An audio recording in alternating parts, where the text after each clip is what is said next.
Alright, let's go ahead and do our night stream. Time to get back into it. Get back into our Bowser Jr. sculpt here.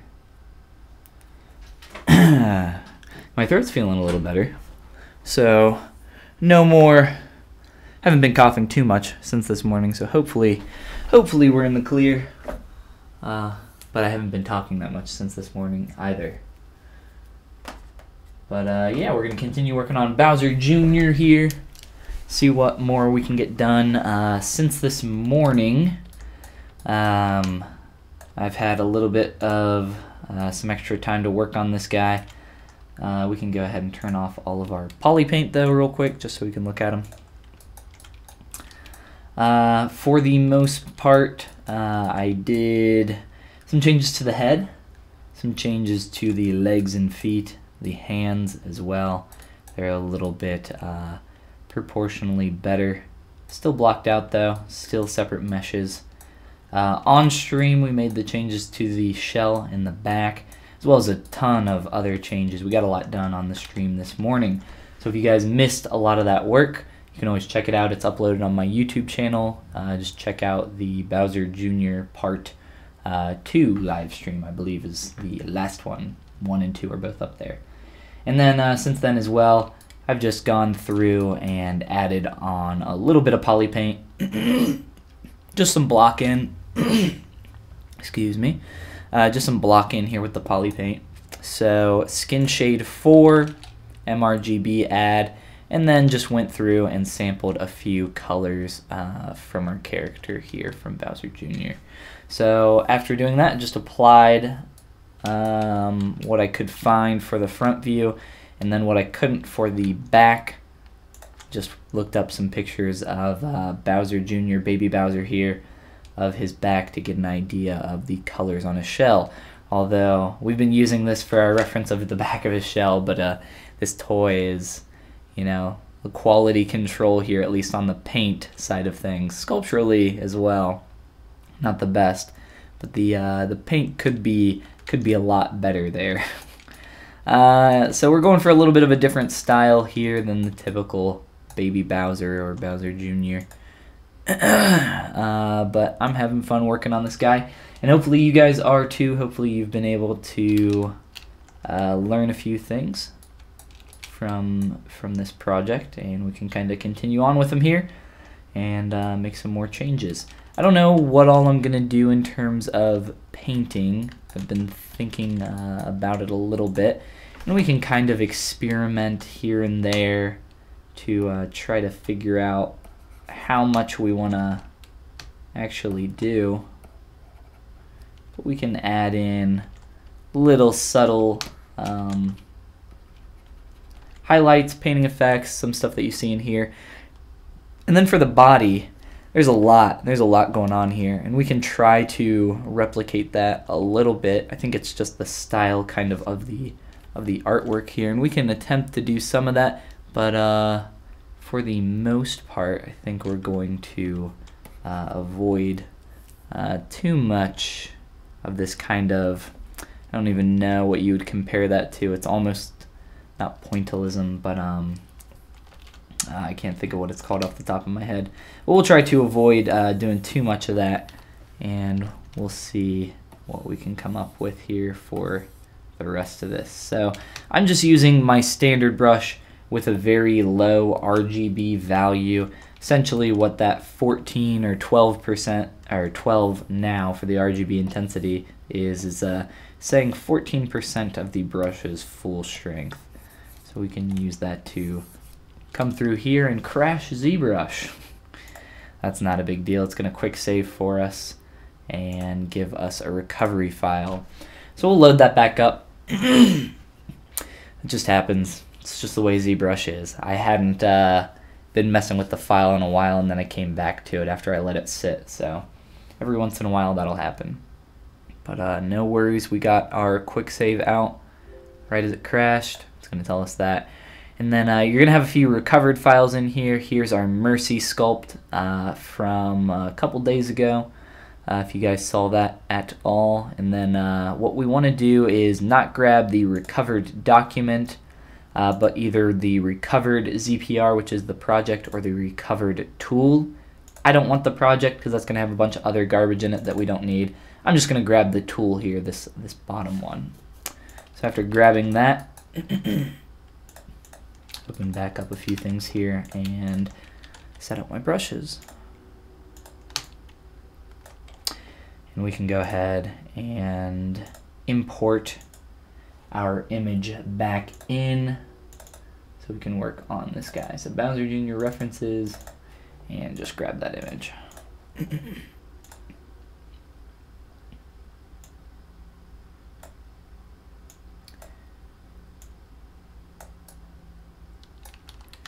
And with that, turn off spotlight projection.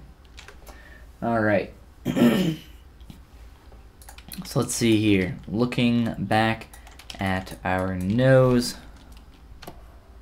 playing around with adding some of this in here, turning that RGB value back down as it was a little strong, and just adding a little bit of variation, some highlights in here, and begin working on warming up some of this.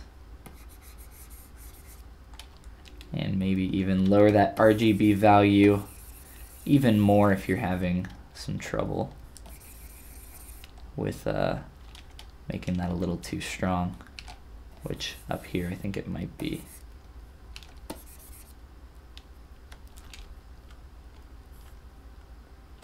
You can also play around with coming into the nostrils here and just darkening them in, kind of manually adding in our shadow.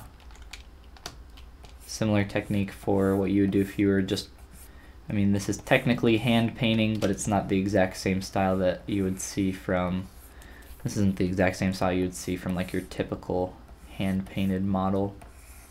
Same basic techniques and principles though. We'll play with this, and if it starts to get a little too dark, we can adjust some of that.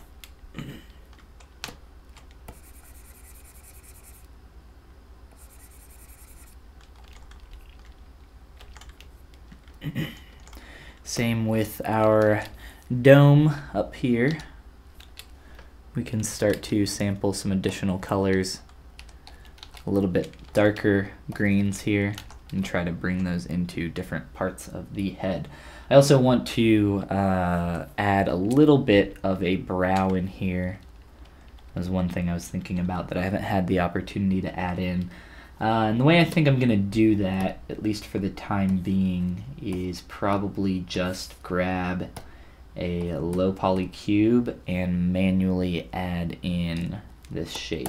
Actually, instead of initializing the shape, I think it's going to be better if we do a curved tube snap and set our brush modifier to 4, and that's going to allow us to get a cube stroke from that shape. So starting off with that, we'll shrink it up a little bit. And I'm just going to modify this color back to our base Follygon clay, black and white material. Alright. Shrink that even a little bit more. I think that's a good starting point, and then we can take this and begin modifying our geometry from here. I'm just deleting these end caps. The geometry that you get from them isn't the best.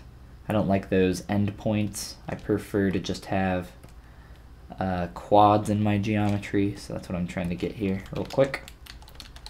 And with that, we can crease some edges with ZModeler crease edge loop and get those in there.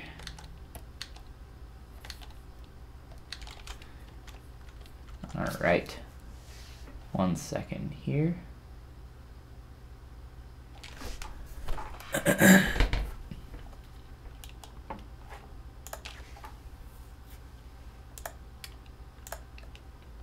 Adjusting, excuse me, one thing. 1 second while I adjust this. I'll probably end up deleting some of these edge loops as well.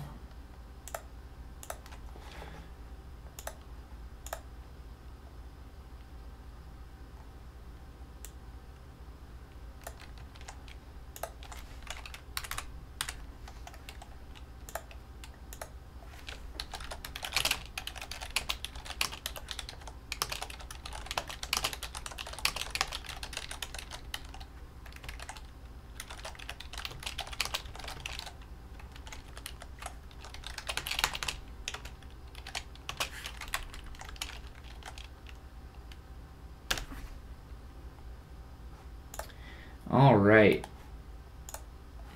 let's get to it. So deleting a couple edge loops here. I'm just using my ZModeler brush. Again, once you have that selected, hold the space bar over your edge, delete edge loop complete, and I'm just going to get rid of some of the excess topology through there. And I think we'll probably keep it about there. From there, I'm just going to use some of my other tools here, like my mask lasso, so that I can select only those top edges and begin pushing these around from here. So just some simple modifications, nothing crazy, and we can adjust these as we see fit. And then we can also begin getting that over the eye a little bit better, and we can set our material and color to be the same as our face so that we can work on blending this. Fix my RGB intensity, and there we go, and I can start messing with this shape a little bit better now.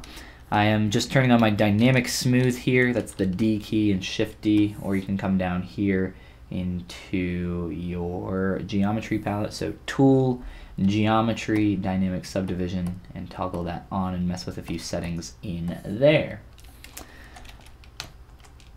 From there, I'd like to line this up a little bit better. This might not give us the exact result that we're looking for per se, but I at least wanted to try this method and see what we could come up with. And there we go. Alright, so just trying to line this up a little bit better with the edge that I have on the face there. Blend that shape in. And I'll be dynameshing this into the face as well, most likely. We can do that here in just a sec. I probably sound like a broken record, but if you're struggling with getting some shapes, something that's even, this is a pretty clean and unorganic shape that I'm trying to fit in here, but we're going to be adding it into the mesh and dynameshing it together, and then I'll be adjusting it a little bit more from there. So even for these kinds of things, you can use this low poly ZModeler kind of style material, style brush, sorry, and just kind of try to have a little bit more control over your polys. Obviously, the lower your topology, the easier it will be for you to make these kinds of modifications. And relatively quickly, we can get that basic shape in there. And up top, I want to blend that into the head. And same with these little eyebrow guys. Try to adjust them with my move brush, just a real big move brush. And we can keep looking at some of this stuff. All right. So I'm going to be looking at some more painting here, obviously. I wanted to do additional stuff on the head. We can look a little bit at how we would do something like this. So I'm just kind of grabbing these darker portions, and I was doing something similar last night with some hair. We can try this. just to get a little bit of a darker gradient going up through here. Gonna try around 20% RGB additive here, and try to add some of that in. So it gives it a little bit of a kind of manually added highlight going from light to dark, top to bottom. And if that's a little maybe too in your face, we can step it down back to 20%. I think I'm fine with that being around that 40% margin though. And this might even be a little bit lighter than our color there, which it is. I'm just going to take this and kind of use a very large brush here, just the standard brush, RGB value turned on, and begin adding a little bit of this in here as well. And trying not to be too strong with it. Trying to be a little bit more subtle. All right.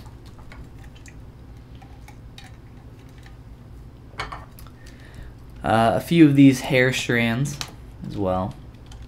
There's poofy eyebrows.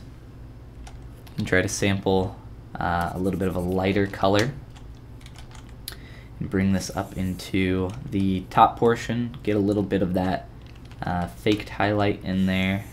Again, I'm gonna try to, this is also a hue shift, but just trying to keep some of this stuff lighter to darker from top to bottom.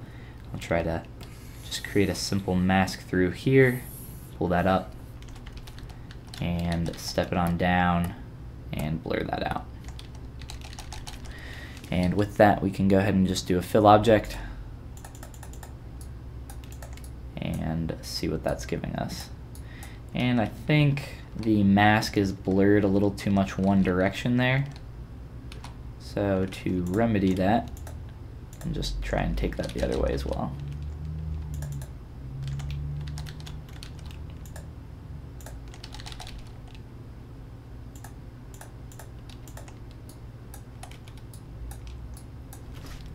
And honestly, it's not coming through enough for me. So I think I'm just going to kind of come through here with my lazy mouse and get a stroke through. A little bit larger on the brush size, and try to add that in there.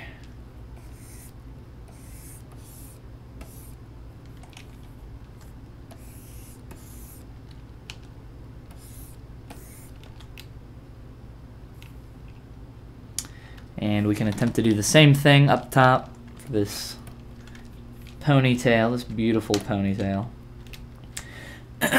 For this, I think I'm probably just going to do the same thing and kind of manually come up through here and try to add a little bit of this color. Just to add a little depth, and that might be a little too strong, so let's overdo it and then knock it back just a little bit here. And play with adding this here as well.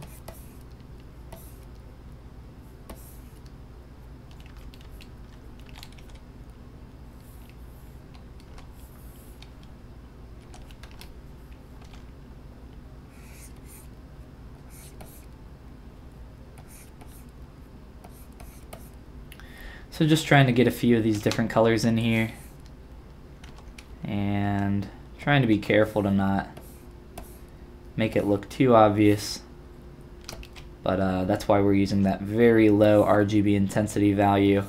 I don't want the transit, I want it to be more gradated in these color transformations. So here you can see it's like just a straight, I mean, look at the nose right there. It's such a hard transition between those. That's not what we want. Not for this, at least. I think that'll not translate very well into 3D here. We can attempt to try to get some additional colors on our body and try to think about how we want to add some of this in here. Honestly, I don't really like the base color that I chose there. If we look at Bowser Jr. here, he's him and Bowser are a little bit more yellow than what I have. probably, well, this is the official artwork here. So he's a little bit more yellow. EP and Maxtor, welcome to the stream. Glad you could join us. So he's a little bit more yellow. We can try to get that. I have that on the belly piece here, which is a different subtool separated. So I can try to bring some of these darker red colors in here, and then try to bring in some of that yellow as well from the body, and then adjust some of this too. So we can try to get all of these in here a little bit better. And again, keep that RGB intensity real low. If I bring that all the way up, I'm just a very light stroke there. It ends up being just too much. And that depends on a few different things with your brush settings. If you're using the standard brush like I am, it depends on your samples, and it can depend on the lazy mouse if you have that turned on as well, and a couple other things. So just kind of playing around here, trying to find a color that we like. I think that's a little bit closer to where we want to be. We can try to get that on the arms here, as well as the legs, hands, and the rest of everything we got going on here.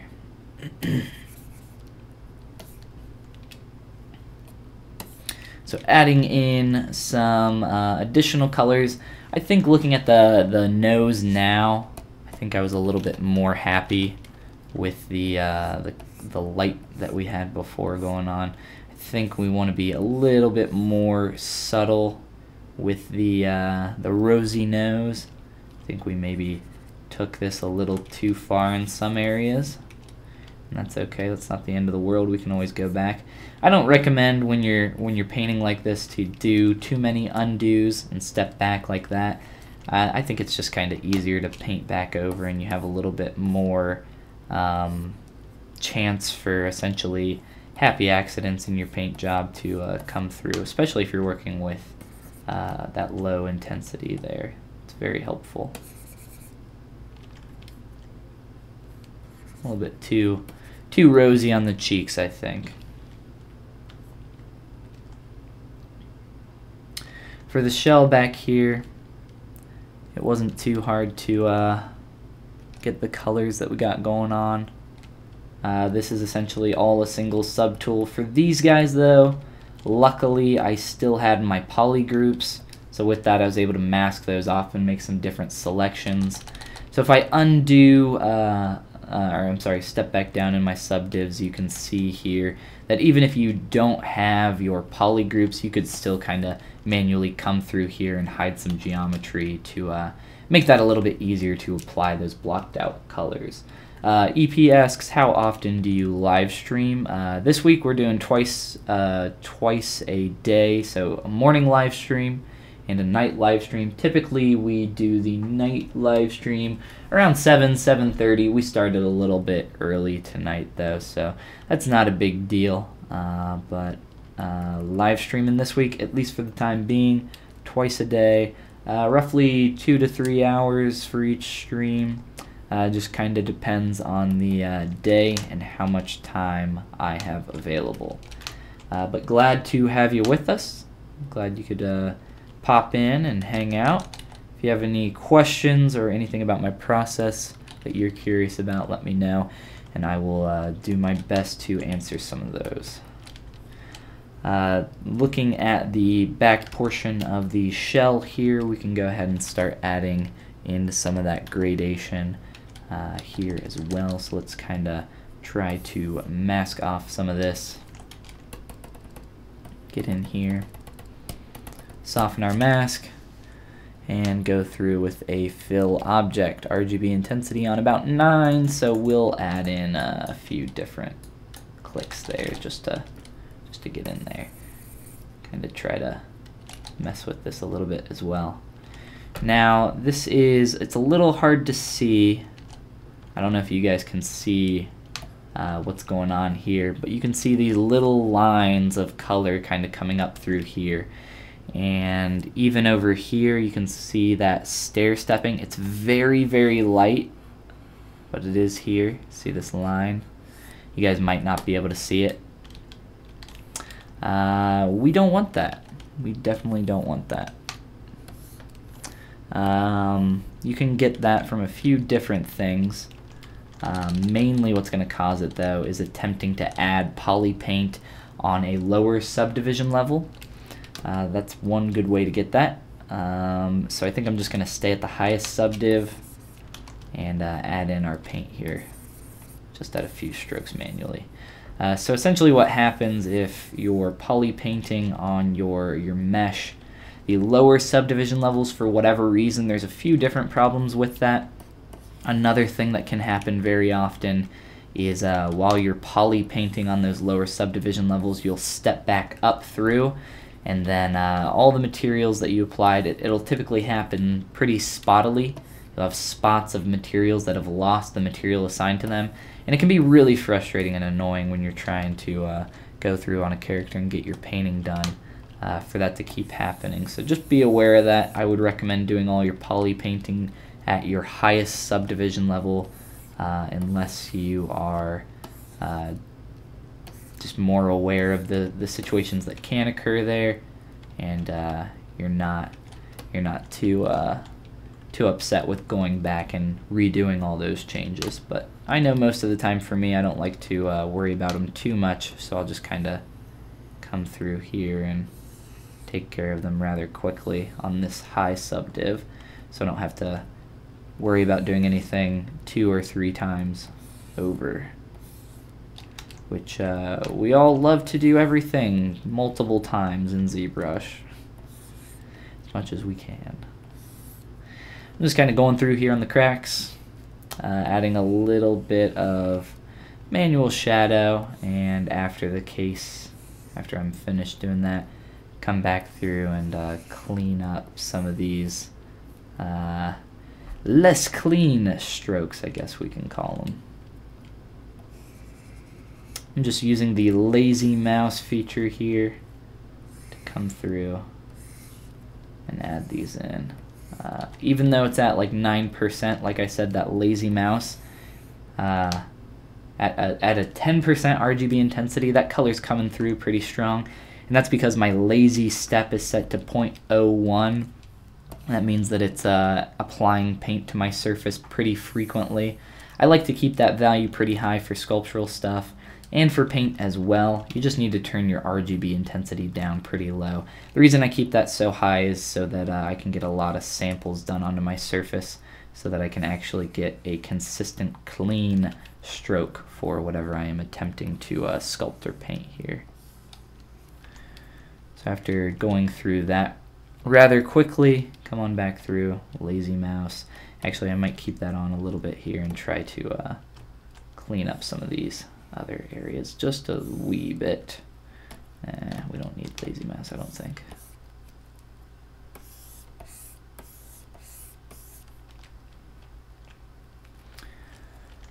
Just don't want that to bleed over top quite as much as I have it in some of these areas.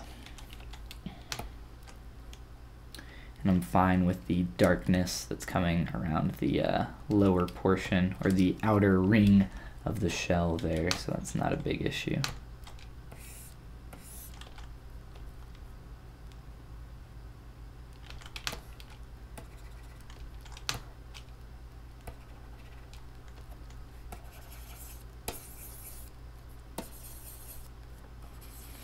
Another way that's good to kind of get this quick little poly paint block out is if you have poly groups applied. It makes it nice and easy for you to make some selections, like I have here on the horns on the shell, or spikes, whatever you want to call them.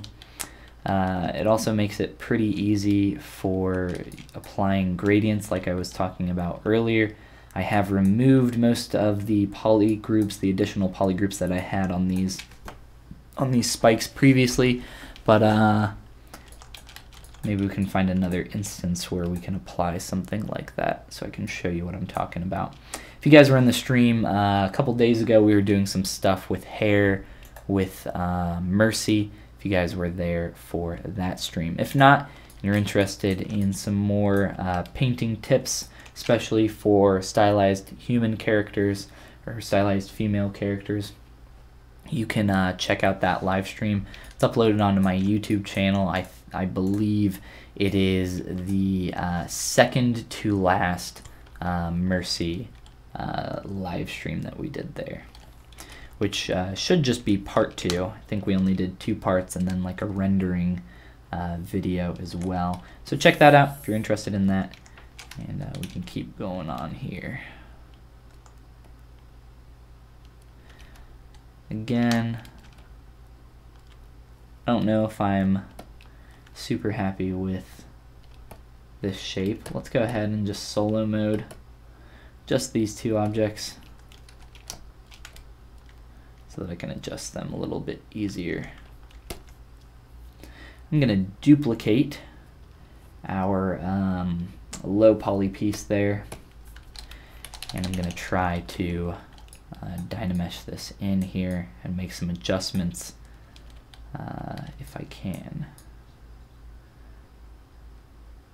I think I'm pretty happy with that shape to start out. So I'm just going to come up to my top piece, delete my lower subdivision levels, merge down.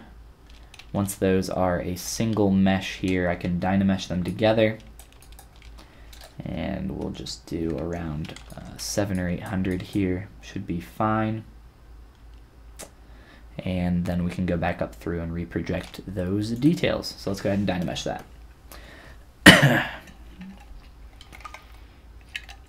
I have a good feeling about the cough, guys. I think it's almost gone. I have a feeling by tomorrow we're gonna be all set. Did that finish Dynameshing already? That was pretty quick if that's done. Wow, dang. All right, I will take it. All right, so I'm just gonna come through here, and you can see that we got a little bit of weird stuff going on where our meshes were combined through Dynamesh. It's not a big deal.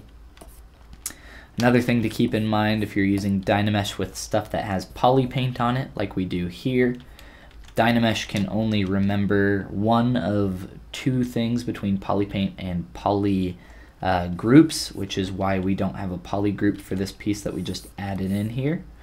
So keep that in mind while you're working. If you accidentally turn off your poly paint and perform a Dynamesh on this piece, so right now I can just kind of toggle that on and off, but if I were to Dynamesh this right now, it would lose all of the poly paint that is applied to it. So that's not what we want. We want to keep that poly paint on and applied. So let's go ahead and step on back and make sure we have that ready to go.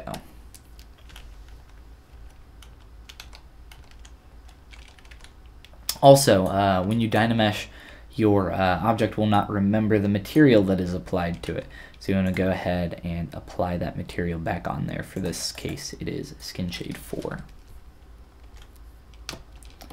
And I will continue to blend these objects together and project them here in just a second. It's going to be a little bit easier to blend them once I can do that projection, just because we'll have a little bit lower geometry to work with. So let's go ahead and do that now. So duplicating my piece, taking this top one simply because it has the history applied on that. So my undo history of about 78 strokes, which isn't very many, is mainly just combining these 2 pieces here.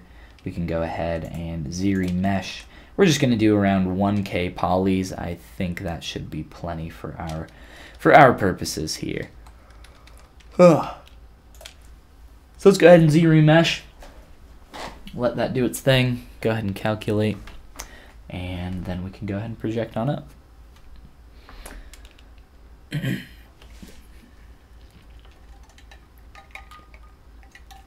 Probably won't reproject up to 1.5 million. I don't think so, at least. But let's see what we can get here. So subdivide once. Going over to my projection menu. Always yes. That's asking about polypaint and material information. We do want to project that, of course. So let that subdivide again. That's 3. And one more for 4. I think that's fine. We'll go ahead and project one more time just to make sure we're good. but that should be a good start for us. Now we have some actual subdivision levels that we can modify the geometry with, and we can just trash that old piece. We don't need it anymore. And take a look at our new eyebrows. So this is the old geometry piece. I kept that in there just in case we would need it. I'll hold on to it for a little bit longer, but I don't think we're gonna need it. I think we're pretty much done with that guy. But let's go ahead and play around with cleaning up this transition a little bit more now that we got our subdivs. I'm just using my trim dynamic brush here to blend between that edge and fill in that crevice. If you can't see what's going on with your mesh, you can always switch back to your colorless basic material is a good one, and I like to use my Follygon clay materials, which are available on my Gumroad or through my Patreon. Every batch release that I make on there, you get my most up-to-date user interface as well as my materials and any other additional bonus content that I worked on to create those projects. So let's take a look here at what we're working with all together. I definitely like that over not having those applied. I'm just going to delete this. I think we're good. I don't think we need it anymore. I'm also going to blend, I think, a little bit between this edge and this surface. Try to pull this shape up through there a little bit better than what we got going on. For that shape, what we got running through here, it's just a pinch brush used normally on the way up. And then to create that little bit of divot in, it's the Alt stroke of the pinch brush. So just holding Alt and pulling that up through. And then just a little tweaking with some trim and your smooth and a few other things to soften that transition. So it's not quite as strong as what we have right now.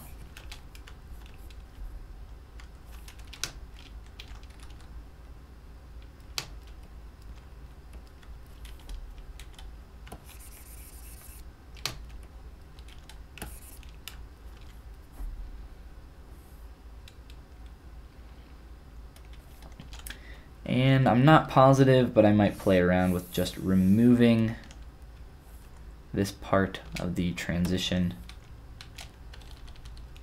Let's just get an idea of what that's going to look like real quick. Just a really rough change there. Really, you can't even see in there because of his giant nose, so I'm actually not too worried about that. I think we're fine with the shape that we have. I don't think it's that big of a deal. Turning our poly paint back on, make sure that we don't have too much of that stair stepping going on that we saw on our shell on the back. Looks like we're pretty good, but as you can see down here in our shell, if you see that dark spot there, that's where some of that material change has occurred. So if I change my material to Skin Shade 4, that should disappear. We just need to reapply that material, and then it should be good. So working on those low polys for poly paint, like I said, it can be a little destructive to your higher subdivs. Currently I just have an actual geometrical oval piece here for our pupil, but we can I think mess with painting maybe a little bit later after we do some posing, depending on which direction his eyes are going to look. I think I'm just going to go for this pose here, so probably up and to his right. So we can look at that a little bit later, but in terms of some additional poly paint and tweaking, we definitely want to tweak the hand here, clean up this. Still a little bit of a block out phase, but I think we can clean that up and do some more poly painting here. But if you guys have any additional questions while I'm looking at this, or if there's anything specific that you're interested in, let me know, and we're gonna have some extra time tonight to I think just kind of chill out and work on whatever we want, so we don't have to continue working on this guy for the whole time here that we have. So again, if there's anything specific that you guys are interested in, let me know. For the hands, I worked on these a little bit earlier on and off stream. Just a little bit of a quick block in. Some stuff like this can be a little hard if you're looking at, you know, hands are, you can always reference your own hand, right? That makes it a little bit easier. But if you're looking at something that's stylized, he's got 3 fingers, his hands are pretty fat and wide, and we only have a singular view, this top-down view of his hands. So it's not very helpful. So just take your time with this kind of stuff, as it tends to be a little bit more difficult for you to try to interpret what's going on in a 2D concept. So I'm just going to go ahead and turn off everything except for those pieces through there. So get a better view here. And I'm going to attempt to blend these fingers into the hand. I could just Dynamesh these in. I think I will eventually do that, but I'm not comfortable doing that quite yet. Well, actually, for these fingers it might not matter. It might not matter all that much. Let's go ahead and take these guys, and I can show you some blending techniques. Duplicate that geometry, grab just this top portion. We'll hide the rest of those fingers, and let's do something like this, and delete hidden. Get rid of your lower subdivs so that you can actually do that. Just Dynamesh those fingers.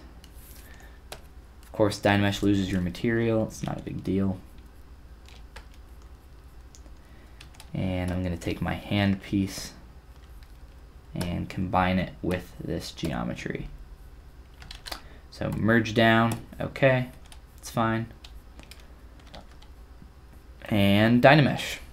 And the the objective here is to blend these 2 shapes.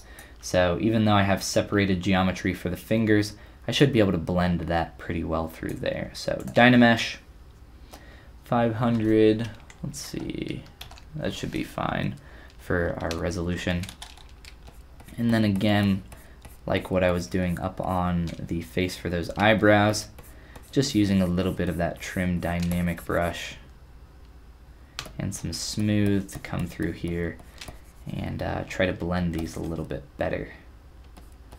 And now when I go back to those fingers, now that the whole finger is turned on, you can see that that's blending a little nicer through these areas.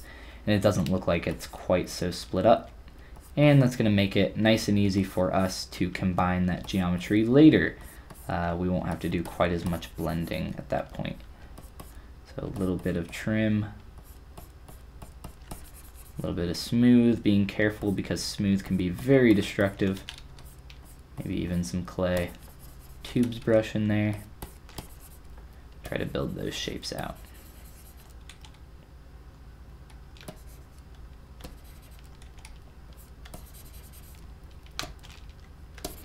And this is all not seen. It's garbage we don't need to worry about. And we'll be blending all of that a little bit later down the road. And we can do the same thing with the thumb up here. So grab this. We can just grab all of that. That should be enough. And merge together, Dynamesh, or I'm sorry, what was our error there? One or more subtools is partially hidden. No worries. Just delete hidden on that thumb, and then we can merge those together and Dynamesh.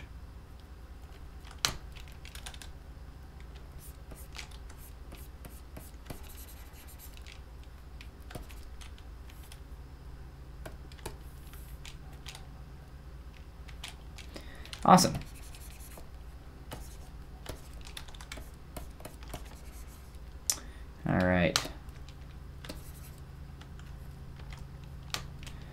I'll probably wait to completely merge all these subtools until after posing. Just in case we want to make some additional changes up through here to sizing of the fingers and some stuff like that. And I don't suspect that that will happen, but just because I don't expect it doesn't mean that it might not, or it doesn't mean that it will or won't. So just to be a little bit more protective of going past the point of no return, and come through here and adjust some of this stuff later.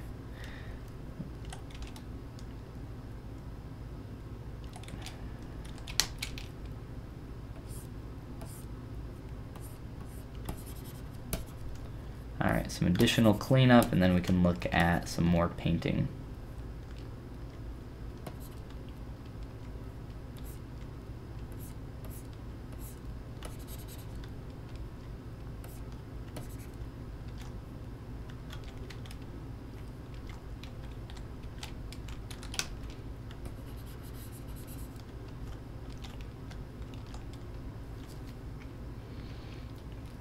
Okay.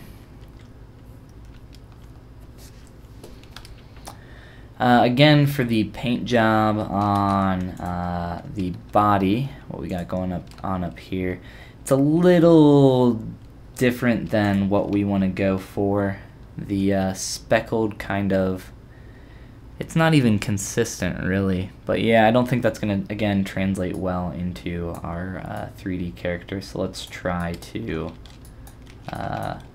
go through here, and we might be able to play around with it. I don't know. We can experiment.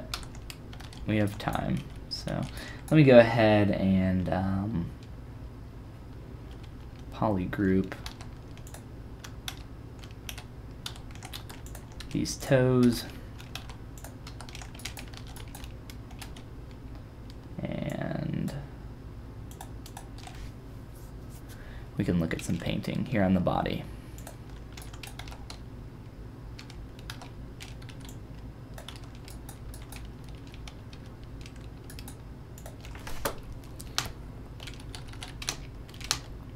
Switching back to our standard brush RGB, can maybe just mess with lightening this up.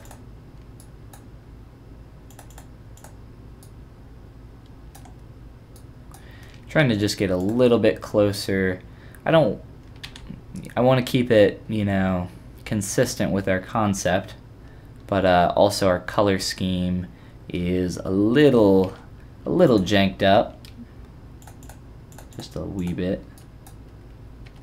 So we can try to get a little bit closer here to the traditional Bowser Jr. At least a little bit.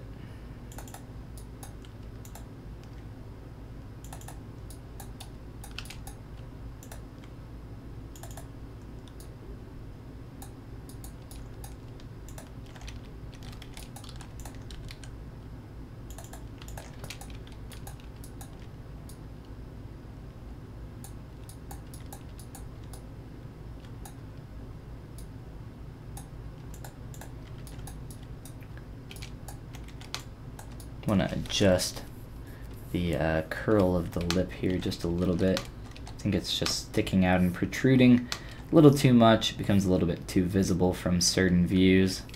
So you can see that transition there is not very clean. These are the little things that you want to worry about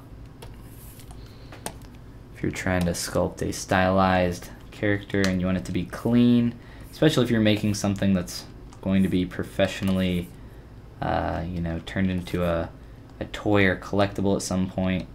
These little things add up pretty quickly, and you want to watch out for them.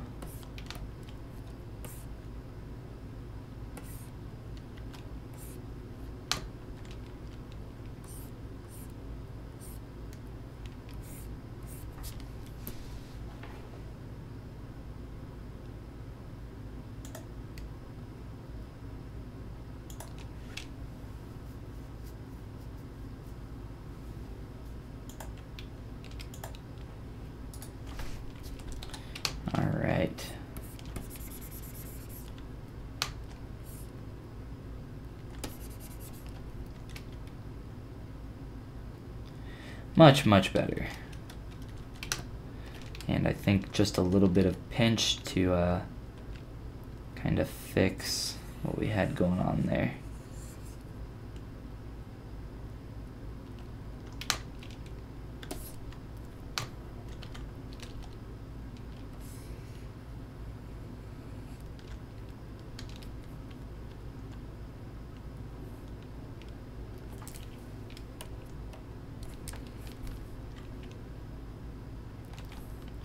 Alright, I'm much more happy with that now.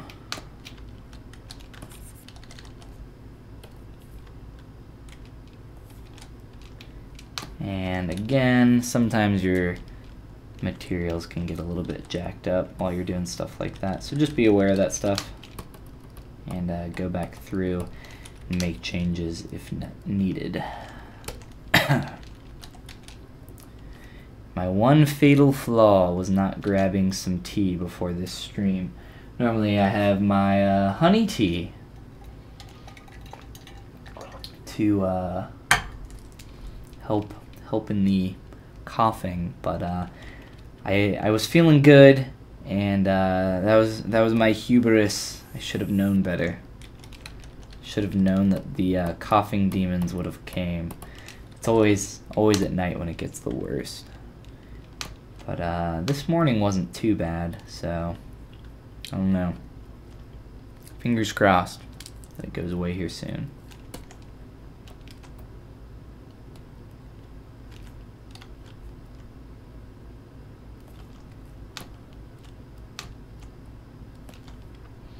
So, still making some adjustments. That material's janked up down there. We can fix that. Still making some adjustments to forms while doing some poly painting. I think once you start to add in color, your character really starts to come together, and that's when you can really start to notice some junk that's just really screwed up, and that's what we want to avoid. We want to avoid that screwed up junk as much as we can. So, to do that, let's just keep taking a look at some additional changes here. I can sample this color in the eye. I think it's a little too saturated. We played around with this in a previous stream if you guys were around for that. But I think I'm just gonna manually kind of come through here. I'm not a fan of that, I don't think. So I think I'm gonna start with a light application here, and then switch to something black just to knock out that saturation. And really try to get some interesting shadow here on the eyes.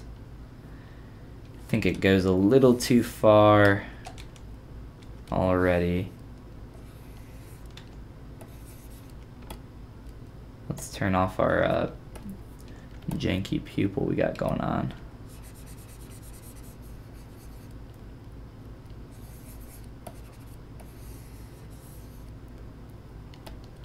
These are already, you know, a very strange shaped eye, but we'll do our best to try to do our character up here justice and keep it close to the concept.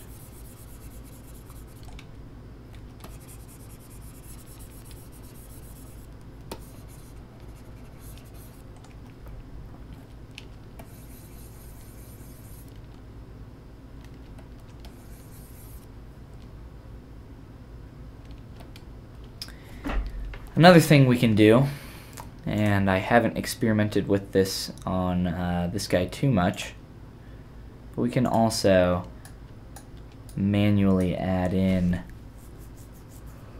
our highlight and everything else. So could come through here into the shadow, and it's not the same placement, but I don't know. I can play with some of this stuff. Let's just apply a little bit of that color through there. to darken our eyes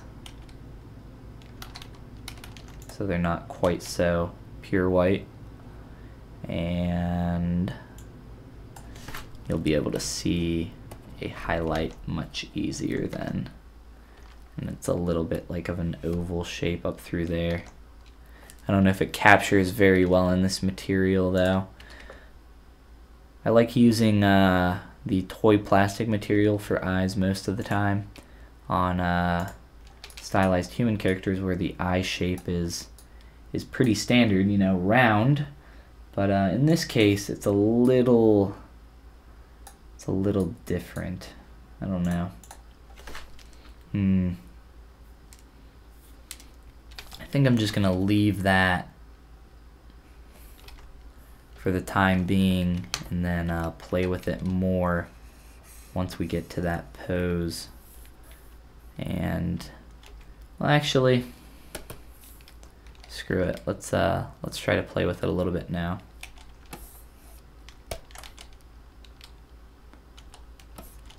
We're gonna have to do it eventually.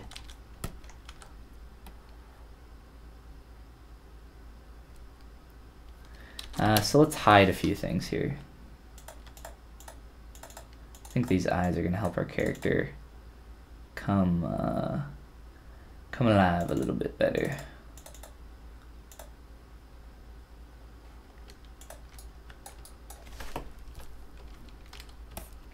So into the corner, and of course I'm going to have to adjust these to make them not go through certain parts of the geometry that we don't want them to go through.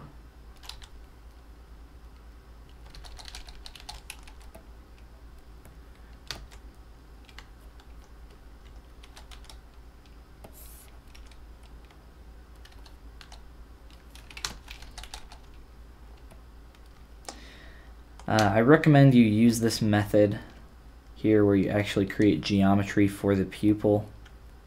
If you are creating something that's going to be 3D printed with some kind of material that applies, that can print color, like full color sandstone. I was showing this off earlier.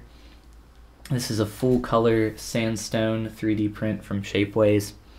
I sculpted this little BOWSER, the eyes and the dots that you can see on him, all around him on the back and a little bit on the front there.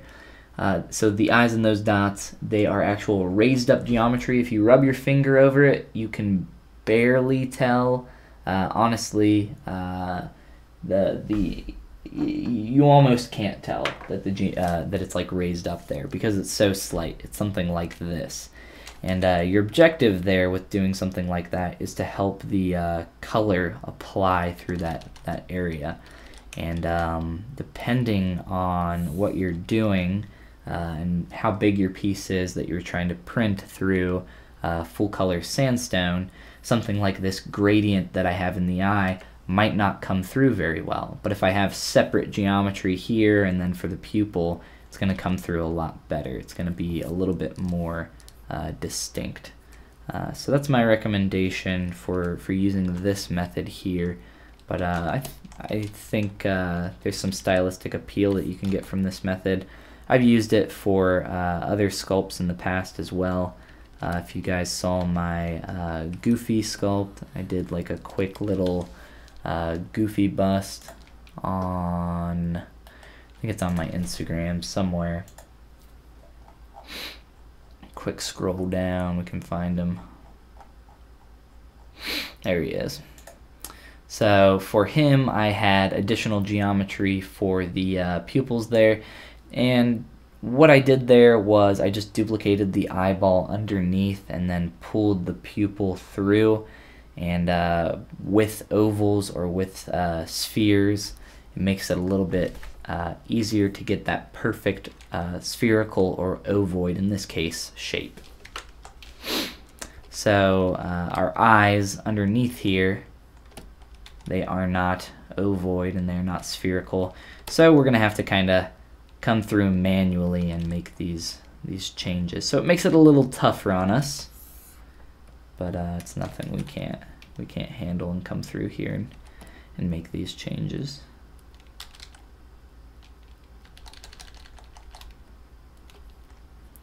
And of course the shape of the eye is a little bit different up here, so just some manual tweaking.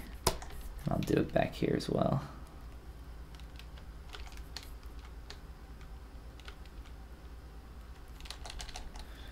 And turn that poly paint back on.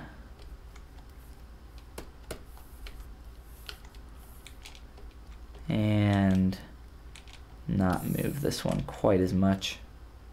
I think it's going to be the better choice.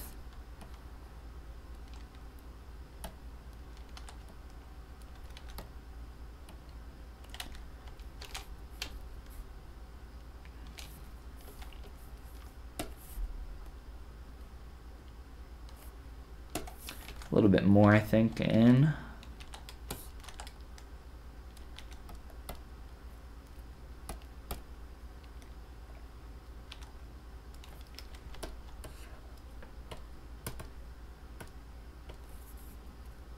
And I think that'll be a pretty good place.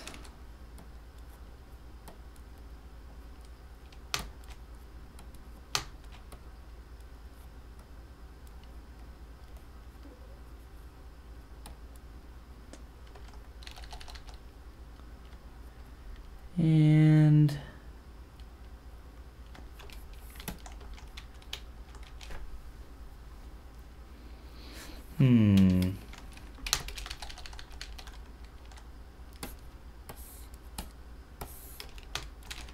just trying to look at the shape of the oval and decide if I want to modify that a little bit.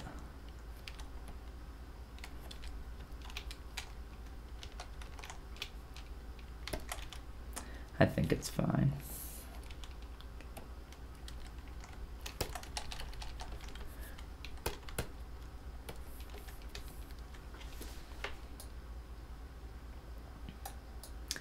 And we have our light reflecting here. That's all well and good, but now that we're kind of starting to mess with this and go in this direction, I say that we try to add in a manually add in a little light reflection on these guys. And we can look at how we would do that as well. So I'm just going to rehide that. I think it's more in the way than helpful. That's fun. That's a little fun. He kind of looks like a Marvin the Martian. So for this, how do we want to do this? I think the easiest way well, actually, let's just duplicate it.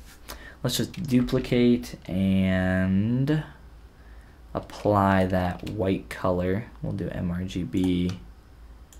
Make sure that's at 100. Fill that in. And I'll do these one at a time here.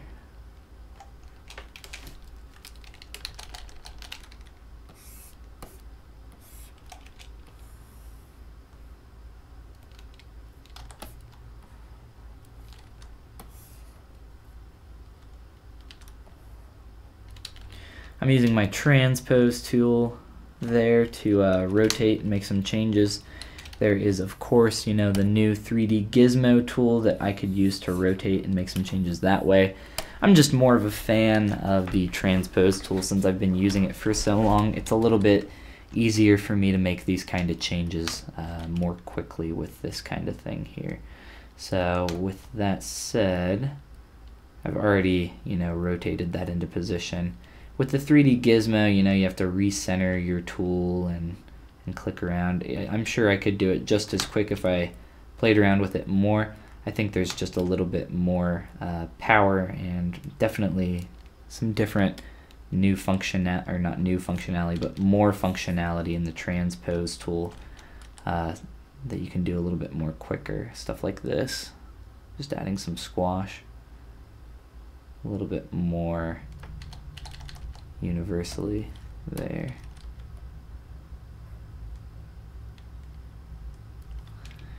And we can play with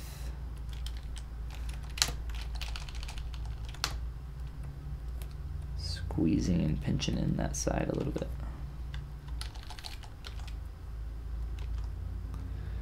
So that might be a little bit too much of a sharp transition, and we might not like this at all, but I think I need to, we need to at least try it to get an idea of what it's going to look like first.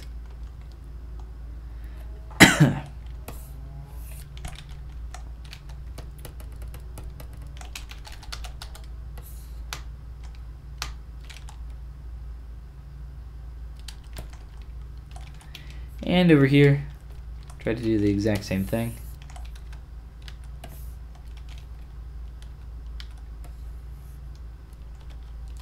Turn on transparent. And try to pull that shape up through.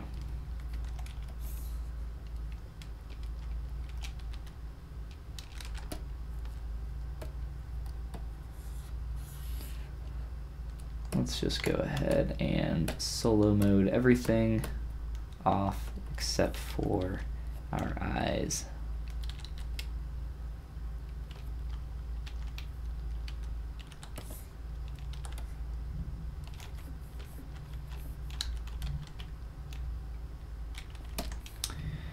I'm actually just going to delete lower, get rid of everything, duplicate this piece, and bring it on over here. Same size, same scale. I'm just going to have to worry about getting it into position and then modifying how it lays up against that eye.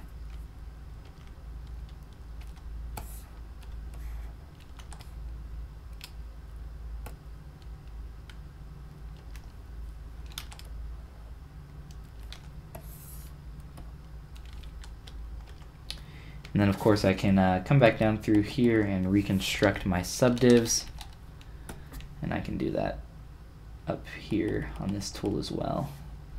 So 6 and 6, so I can merge those together and they'll retain all those subdivision levels that they had previously. So a little bit more tweaking, and then we can check out what this looks like with everything else turned on.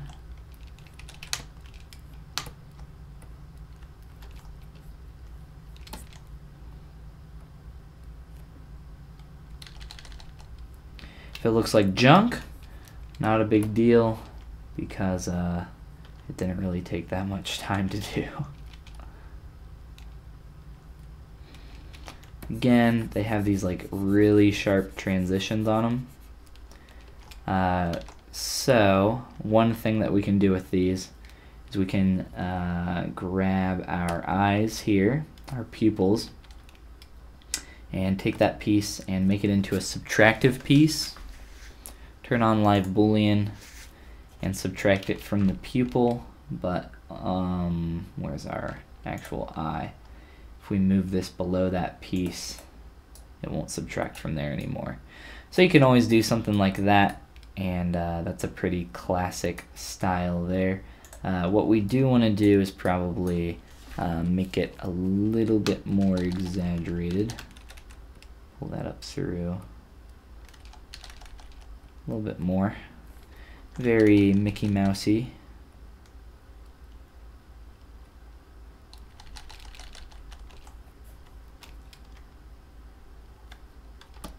Let's hide that guy and the tooth.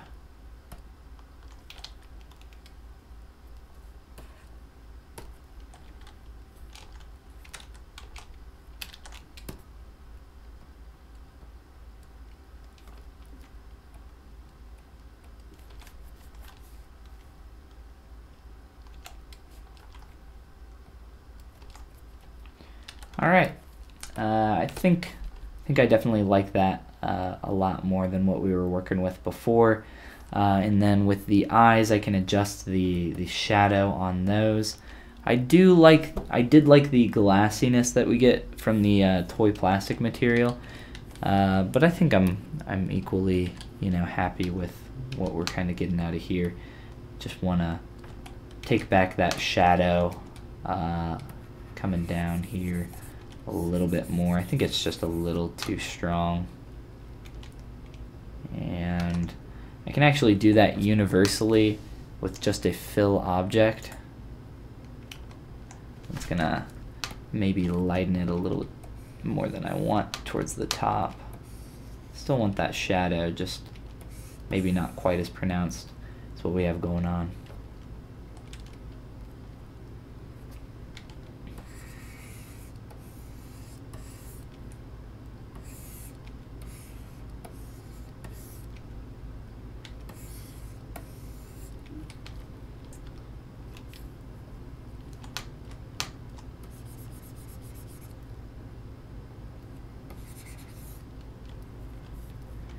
All right. Yeah, I think I'm pretty happy with that. I think that's a pretty interesting shape that we got going on with our eye now.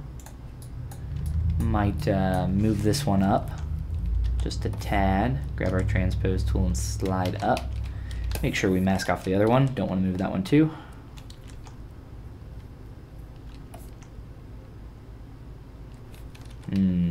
Maybe that wasn't what I was looking for. Maybe more of a rotation. Hold down. I don't know. We can look at that a little bit later as well. Let's see here.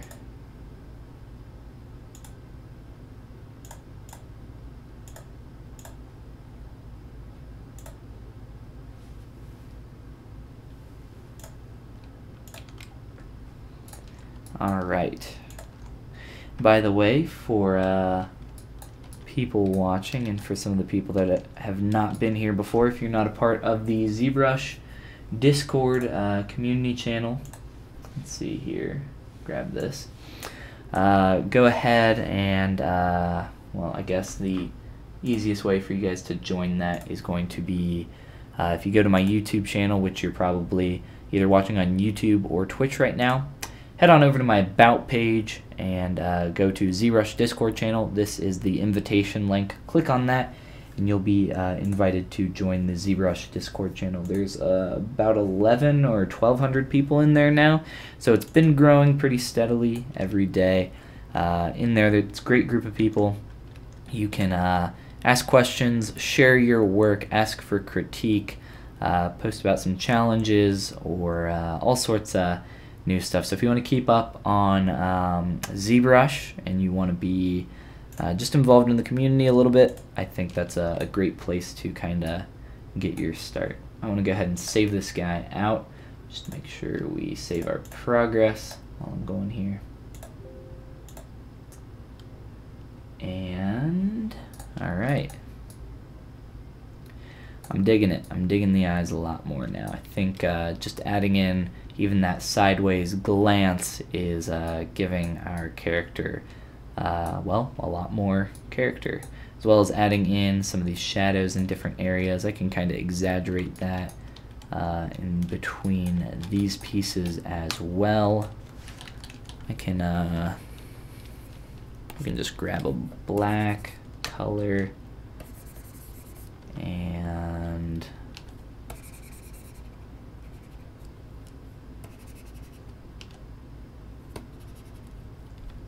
try something like that. So another method, whoops, another method for, I'm not sure if it's actually going to work on this since they're separate geometry, and I don't know if I've used this for this kind of thing before, but we're going to try it out real quick. So another method for essentially being able to paint in some cracks or some different areas that are maybe raised up, we can go ahead and try this. So you're going to go into your masking, and we're going to do a cavity mask. So I'm in the tool menu, so tool, masking, mask by cavity.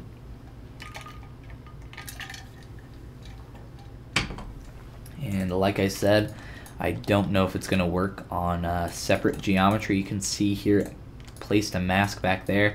That is not what we're looking for, unfortunately. what we were looking for was to get a mask between these two separate pieces. So just to kind of illustrate this, it doesn't look like it works with multiple geometry pieces in one subtool. I kind of had a feeling that it wouldn't, but if I create a little bit of a damn standard or sharp soft edge crease in here, just really quick, and do a mask by cavity, you can see that we get some masking in between those areas. That's what I was hoping that we would get through there, but obviously that didn't work out quite the way we wanted it. So that's not a big deal. We can handle this manually and do it by ourselves. I think I still have some poly groups to select. So like that, I now have those areas masked off, and I can grow that mask just a wee bit. Just kind of softening that transition there. And then our color that we wanted to add in there, just fill object, clear, and I think that's a little bit strong. Let's just try once. And there is the difference between those two. So it kind of just exaggerates that so we can see it a little bit better. I think I definitely like that a lot more. And if it's a little bit too strong, you know, I can always come in here and try to blur it out just a little bit.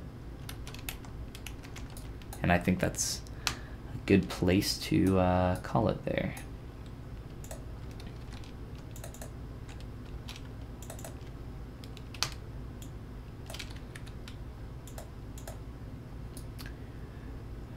All right, I think I'm gonna go ahead and adjust some of the paint on the body. I would also like to merge my legs and my arms into my body here at some point. You can see that they're still separate subtools, so we would like to merge those into the body at some point. But let's look at doing a little bit of paint, a little bit of paint here. So the color that we went with was more akin to, you know, what you would normally see on BOWSER JR. A little bit more yellow, but I love this. I love our little Play-Doh BOWSER Jr. I think I saw him earlier. This one's a little bit better. But yeah, we got something a little bit more close to that yellow color there than what we have in the reference that we're using. It's a little bit of a different style. He's like a little bit more stretched and skinny, and I actually like this style quite a bit, which is obviously why I'm making this character, playing around with them. So we could try to do something like this with the Dataroonies, but I don't know if I'm a huge fan of this stuff.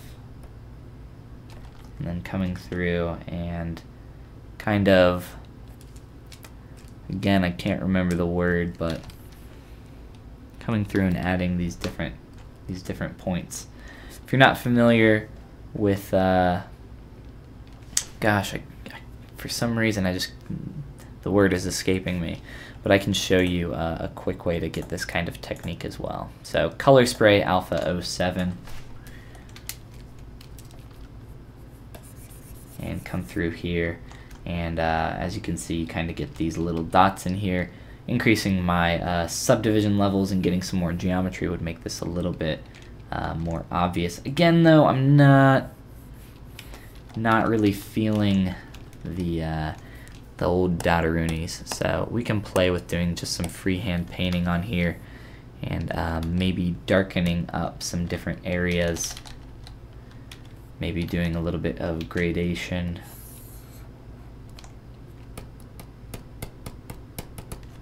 something like this, and then coming through and applying that color. That's way too intense, so we'll drop that RGB value and maybe a little bit more than that. So something like that, and we can kind of bring that through the rest of our character here.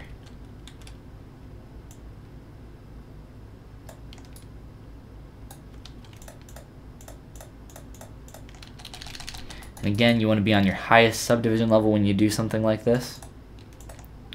Reason being, you can get that, if you guys were here earlier, you can see some gradated lines on your sculpt, and you definitely don't want to get those. So try to avoid that, and a little bit too strong there. Can add in a little bit of this color around these points as well.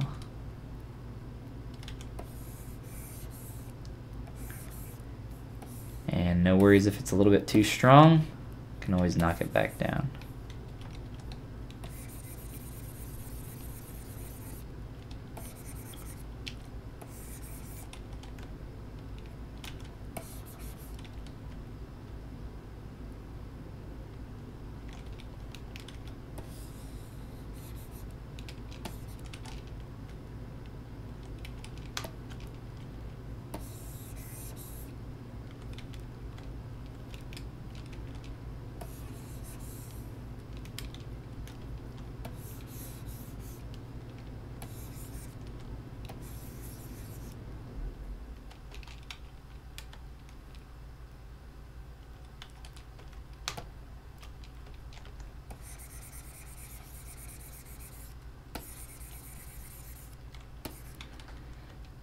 Let's actually go ahead and blend our arms here and our legs into our body, and we'll see what we can do there.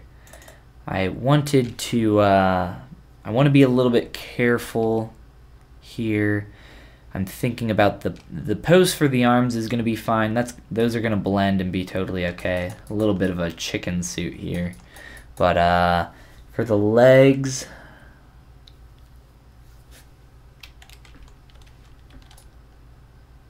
we might want to try to keep.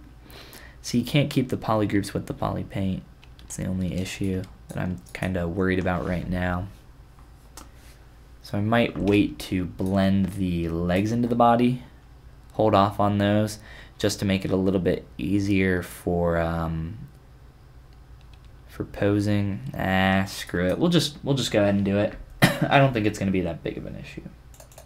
What's the worst that could happen? So just go ahead and merge down. And same for the arms. Wrong piece.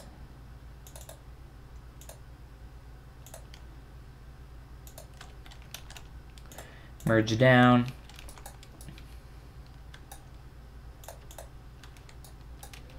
So all as a singular piece of geometry, and then we need to, of course, Dynamesh this together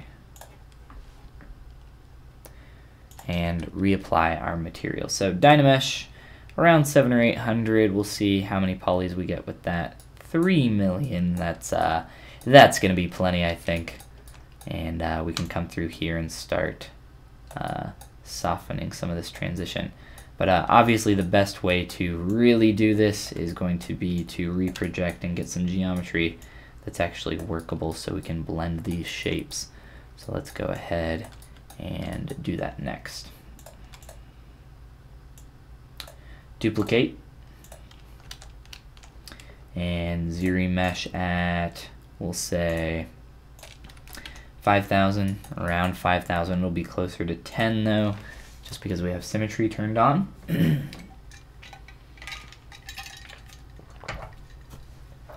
1 second here while that's doing its thing.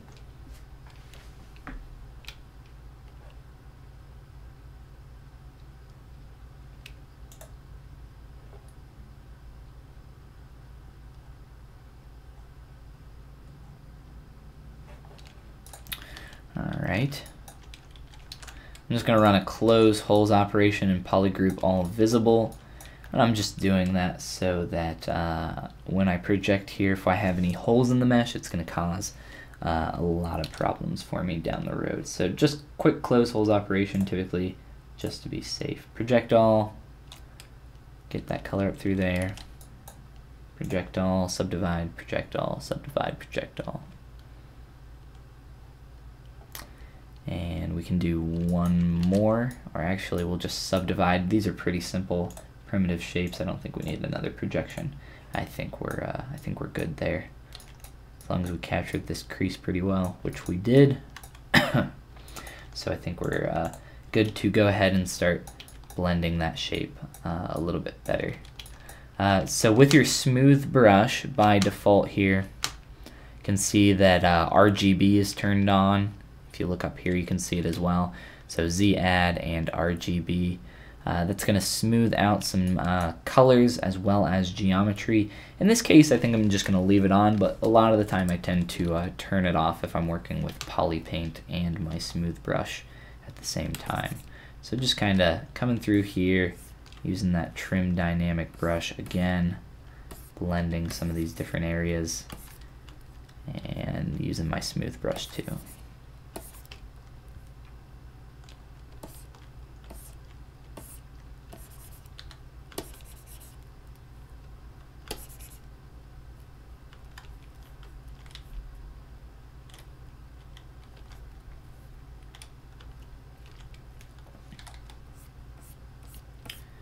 A little bit of build-up of excess geometry there with my clay tubes brush, just so that I can get that to transition a little bit better once I start smoothing that here.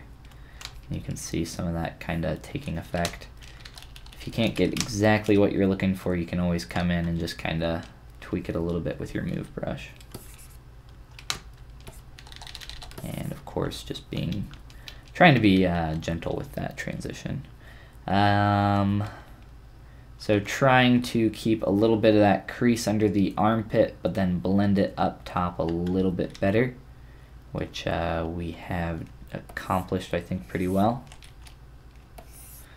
And I'm going to do the same thing on the legs, but opposite. I'm going to keep the top a little bit more creased and the bottom blended a little bit better.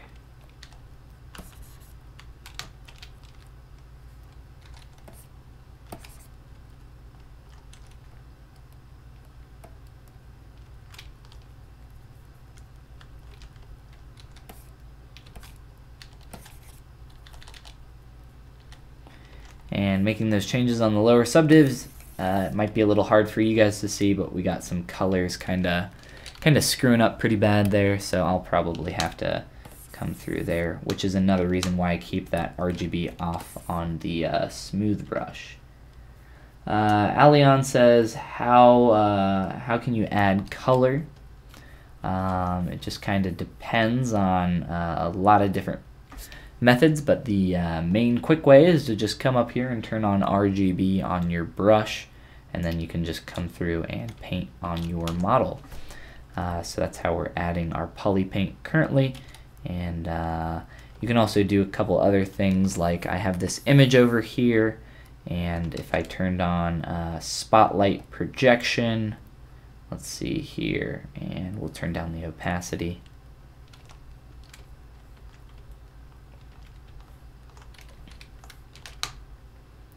And I'll turn up my RGB. You can also project painting onto your stuff. So that was with the spotlight tool.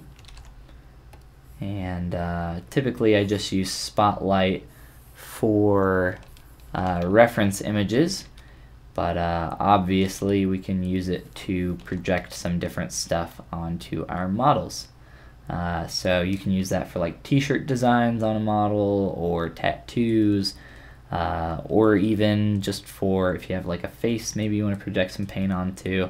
You can use it for all sorts of stuff, but currently again we're just manually painting with our RGB value through our standard brush. So pretty simple and pretty run-of-the-mill method.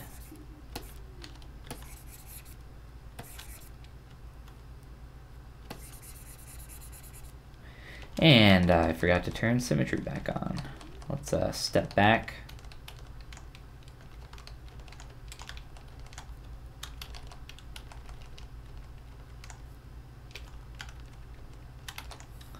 Symmetry back on, and now start to make those changes.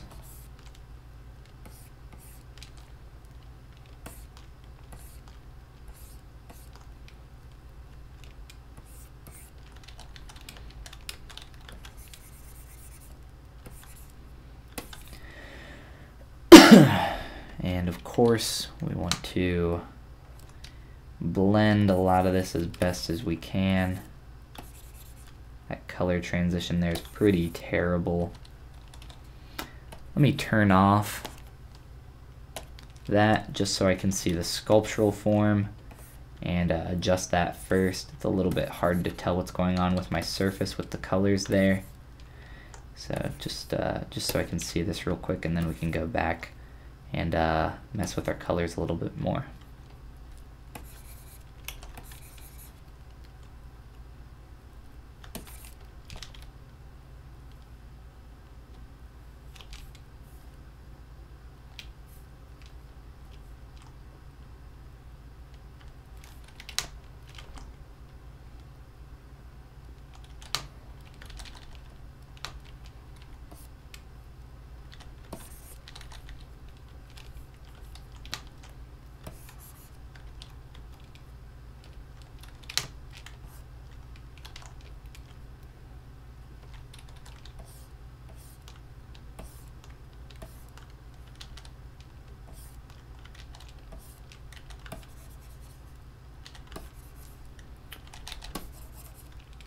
A little bit more cleanup here.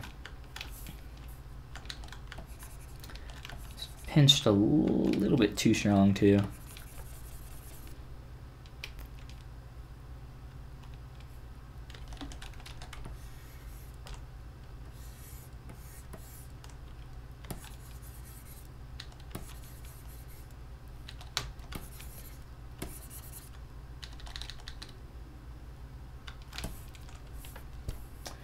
Turn our color back on there. Alion says, thanks, absolutely.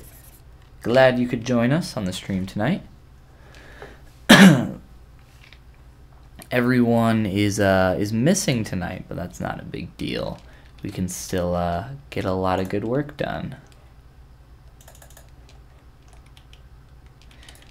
And switch on back to RGB here with our brush.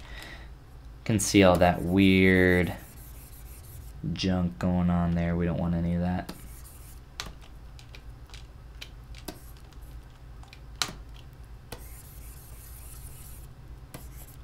And that's a real sharp transition there as well.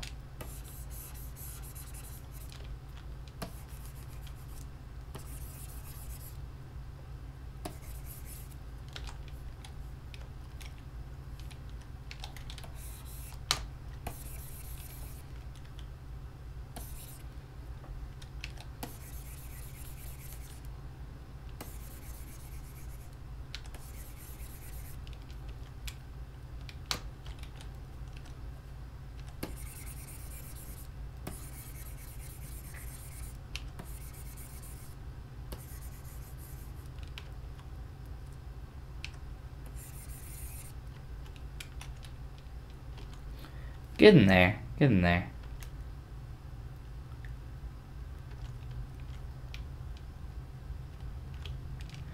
All right, I still think there's a little too much pink going on in the mouth, or nose slash mouth. I think I'm just gonna do a universal lightening of that, just to get rid of some of that pink. I think that's a little bit closer to what I want.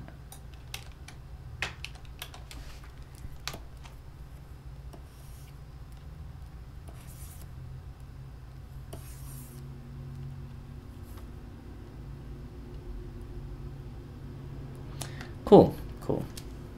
I can also go ahead and perform that Boolean op on the eyes, since I haven't done that yet. We can also make sure that that goes all the way through.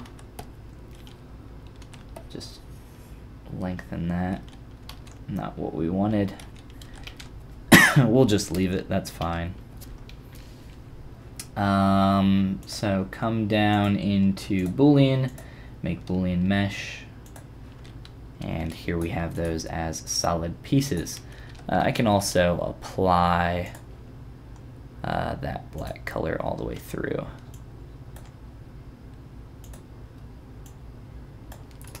And now I can append that piece, and it should be at the bottom of our list. There we go.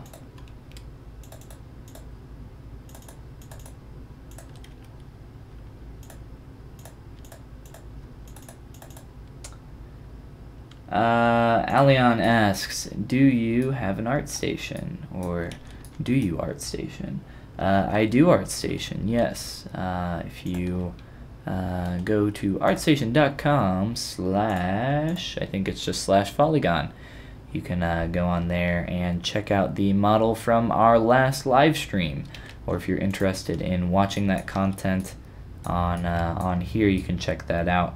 All the past streams go up on my YouTube. It typically takes like an hour to process those, but yeah, go ahead and check that out if you are interested in that. I don't know why this piece is sticking through there. It's a little odd.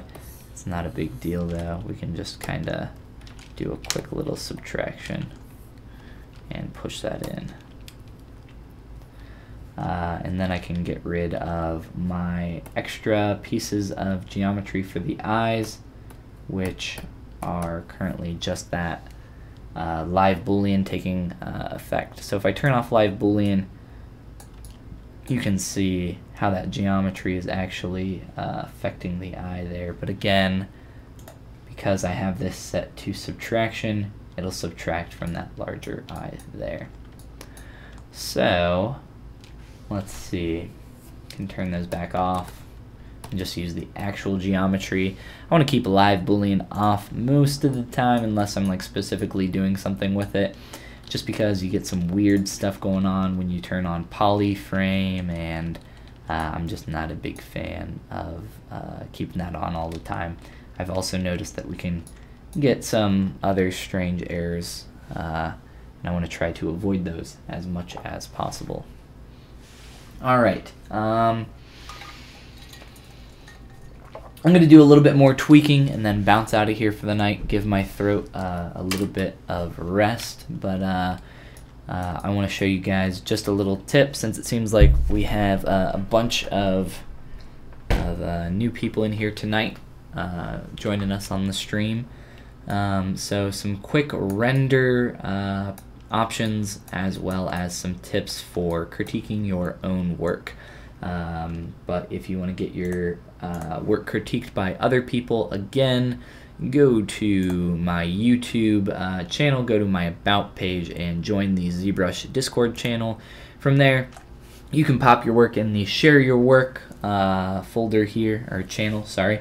And people, I'm sure, would be happy to take a look at your work. There's a little over 1,000 people in here, roughly like 1,200 now. So there's a lot of people, great community of artists, new, medium, intermediate level, and experienced, advanced ZBrush users. So all sorts of great resources and community in there. But if you are just kind of working on a piece and you want to critique it for yourself, a way that you can do that, and a way that I like to do that, is to just come on through here.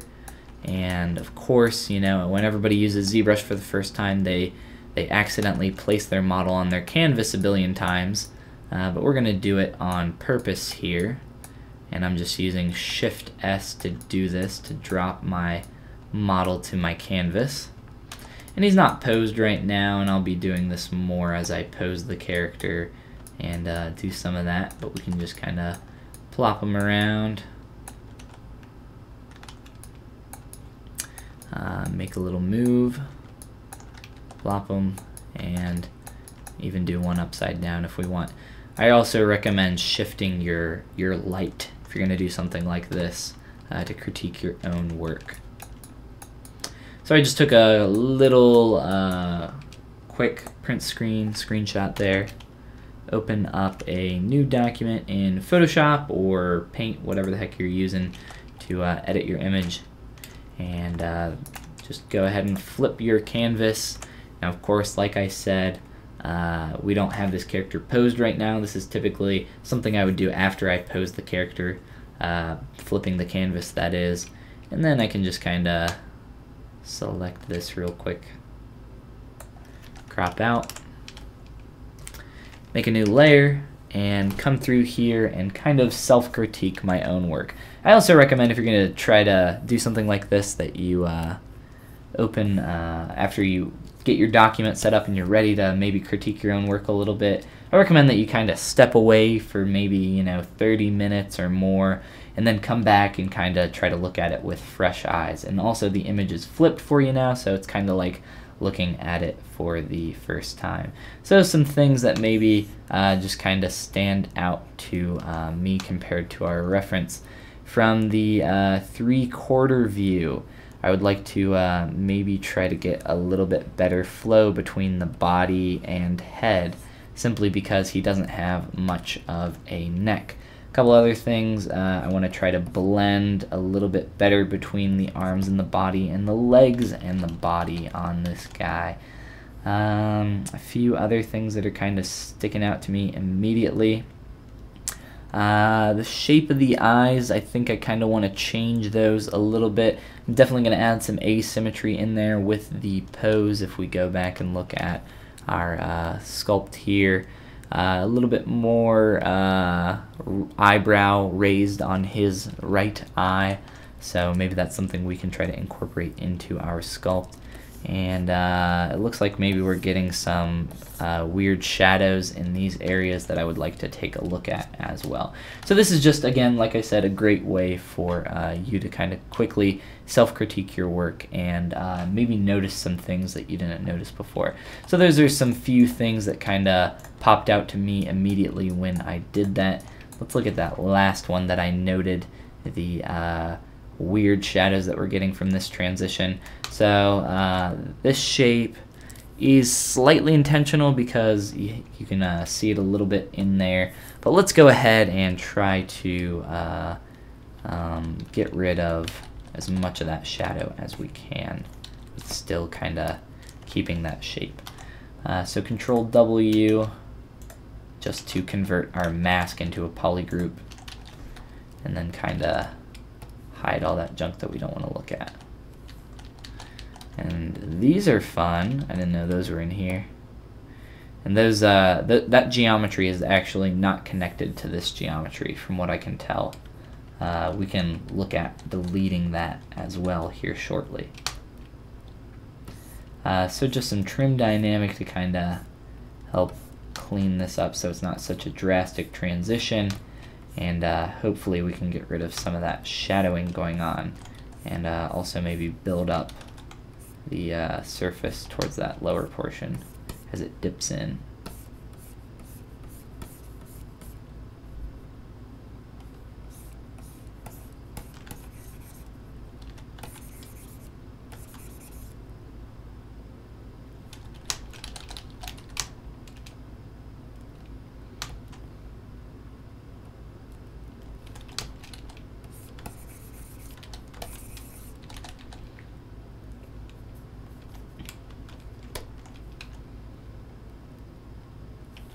Definitely a lot better. I think we can do a little bit more here though.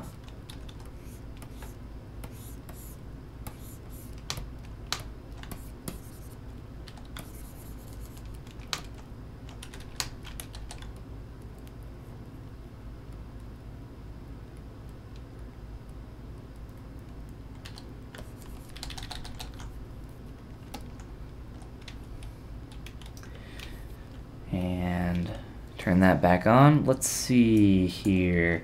So I'm going to perform an auto groups operation, and essentially what that's going to do is let us see if that extra geometry is connected or not, and it is not. So this is some geometry created from a remesh and projection. So this is all garbage in here. We want to delete all that, but we can't unless we get rid of our lower subdivision levels. That's not a problem. And then from that point, I want to press delete hidden, which is of course in your modify topology palette down there. After that, I can just simply reconstruct these subdivs, and we should be all good to go and not have any of that crappy geometry in the inside portion of our mesh. It looks like there's still a little bit of weird pieces being projected. It doesn't really matter though because they're not seen, but it did matter for the other pieces just because we wouldn't ever be able to 3D print something like that. We got to make sure we get rid of all of that little floating geometry. Everything needs to be solid and watertight. All right. Well, with that little critique tip for kind of looking at your own work as well as making a quick little change there. My throat's not feeling great, so I think that's going to be a good place to stop for the night. Thanks everybody for joining me on the stream. Glad you guys could make it. If you're available tomorrow for the morning stream, please do come join me. And tomorrow night as well, we'll be doing another night stream. By tomorrow night, I'm not sure if we'll still be working on this guy. We might be, might not be. Might finish him in the morning. But if you guys are available, definitely come join on whichever one you can, or both if you're available. And with that said, the only other last thing I'll mention is tomorrow, be sure to check out the first episode of Art Anonymous when that goes up.